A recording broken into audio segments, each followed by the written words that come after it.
What you call unfair today may become the greatest gift time ever brings you.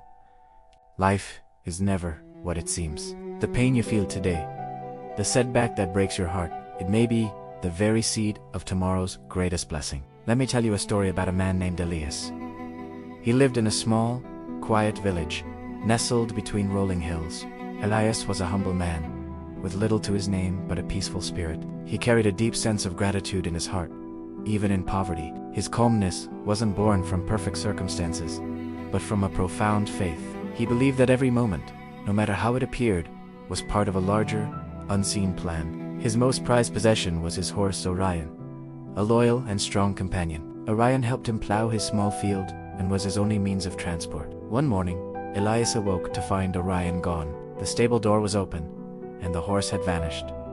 Word spread quickly through the village. Neighbors came to offer their condolences. "Oh, Elias, what terrible luck. How will you manage now? This is truly a misfortune."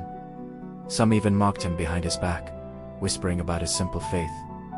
But Elias remained steady. He simply looked at them with his calm eyes and replied, "Perhaps all I know is that my horse is gone. Whether it is good or bad, only time will tell."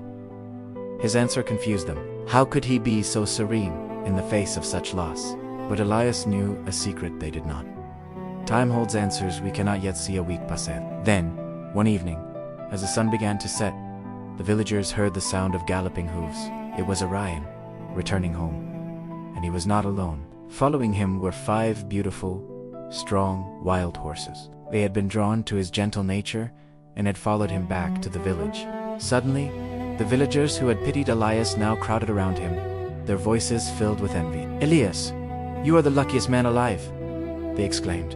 "What a blessing! Your misfortune has turned into a great fortune." They saw the new horses as a sign of incredible good luck. But once again, Elias remained grounded, unmoved by their praise, just as he was unmoved by their judgment. He smiled gently and said, "Perhaps all I know is that I now have 6 horses. Whether this is good or bad, only time will reveal."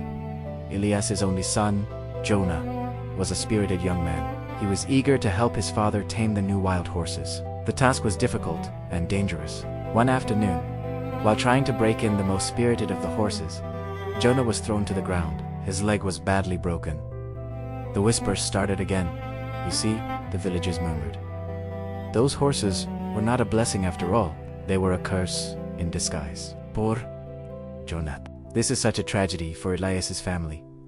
They saw the injury as a clear sign of misfortune, a punishment for what they once called his good luck. But Elias, tending to his son's injury with loving care, showed no signs of despair. His faith remained unshaken. When his neighbors offered their sympathies, his reply was the same. "Perhaps all I know is that my son has broken his leg.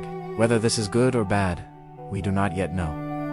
Days later, a chilling sound echoed through the valley drums of war. Royal officers marched into the village, bearing a decree from the king. Every able-bodied young man was to be conscripted into the army, to fight in a brutal and distant war. Panic and sorrow swept through every home. Mothers wept, and fathers held their sons in tight, desperate embraces. The officers went from house to house, taking every young man away. They arrived at Elias's small home. They saw Jonah lying in his bed, his leg tightly bound in splints. The head officer looked at him, shook his head, and moved on. "He is of no use to us," he said. Jonah was the only young man in the entire village who was left behind. He was saved by the very injury that everyone had called a tragedy.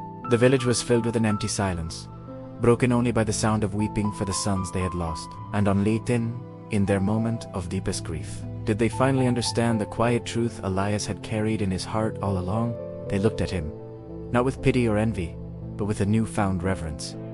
In life, nothing is good or bad on its own. It is simply a moment, a chapter in a much larger story. Only time reveals the true purpose behind every event. The lost horse that returned with a fortune. The fortune that led to an injury. The injury that saved a life. It was all connected. Happiness is not found in what happens to us, but in how we choose to see it. It is born from a quiet trust, a deep-seated faith that there is a loving intelligence guiding our journey. So when life pushes you down, when you find yourself in darkness, remember Elias.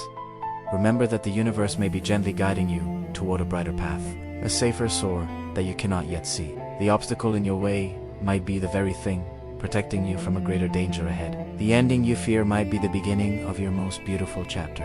Trust the process. Trust the timing. Trust that even in the most confusing moments, you are being held and guided. What feels like a painful setback today may be the very thing you thank God for tomorrow. It may be the greatest gift time ever brings you. Thank you for listening. If this story touched your heart, please consider subscribing for more reflections on life's journey.